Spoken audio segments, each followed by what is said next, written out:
Federalum Personel Layanan Keamanan Federasi Rusia atau FSB telah menahan seorang pendukung nasionalis Ukraina yang terlibat dalam kepemilikan ilegal alat peledak. Dikutip dari Telegram militer Rusia, terlihat seorang pemuda ditahan dan diperiksa oleh para tentara Rusia. Tentara Rusia juga memeriksa seluruh isi dari rumah pria tersebut dan mendapatkan beberapa dokumen serta senjata.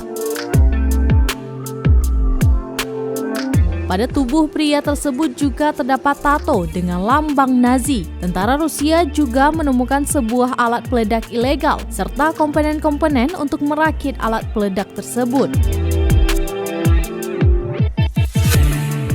Tidak hanya itu, para tentara Rusia juga memeriksa seluruh isi dari handphone milik pria neo-Nazi tersebut.